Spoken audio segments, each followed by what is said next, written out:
Maintenant que les sapins de Noël et les guirlandes ont été libérés, le gouvernement doit se trouver un autre terrain de jeu pour enquiquiner les honnêtes citoyens. Il s'est trouvé une nouvelle cible, les skieurs qui ont la mauvaise idée d'aller dévaler les pentes enneigées à l'étranger.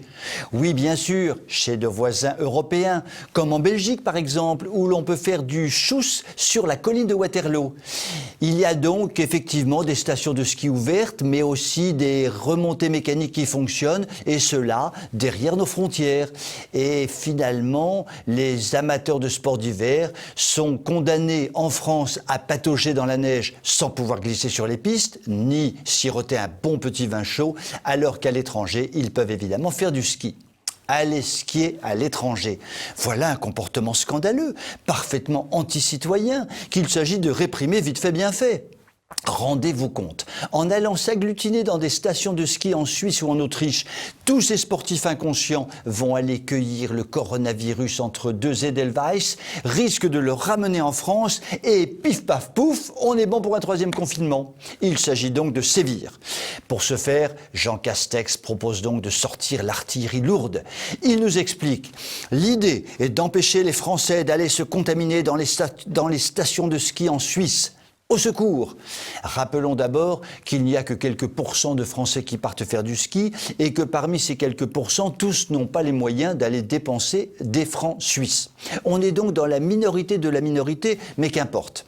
Il faut donc envisager d'isoler 7 jours les passagers de voitures qui viennent de pays frontaliers où les stations de ski seront ouvertes comme la Suisse ou l'Espagne. Tout cela implique des contrôles aléatoires des voyageurs et des mises en quarantaine aux frontières, mais aussi dans les aéroports pour les destinations non frontalières où les stations de ski seront ouvertes, comme l'Autriche par exemple. Nom d'un chien, ou plutôt nom d'une chienne, pour faire plaisir à Marlène Schiappa. Ça ne plaisante pas. Les modalités de la quarantaine sont toujours en cours de discussion.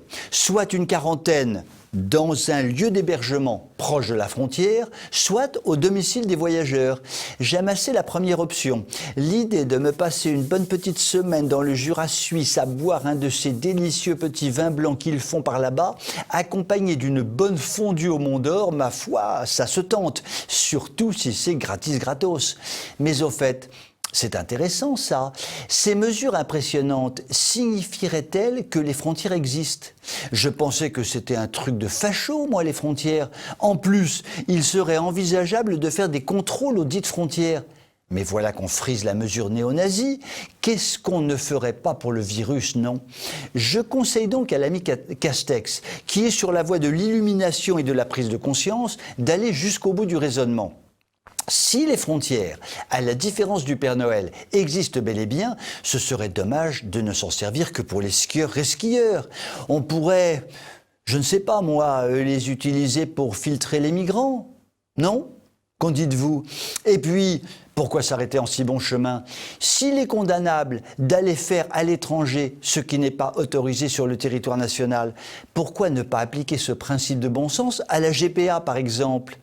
Si aller skier dans la Sierra Nevada, c'est vraiment momoche, se faire inséminer à Barcelone, c'est tout aussi momoche. Mais bon, vous imaginez bien qu'une telle révolution copernicienne de la part de nos aimables ministres, ça n'est pas gagné.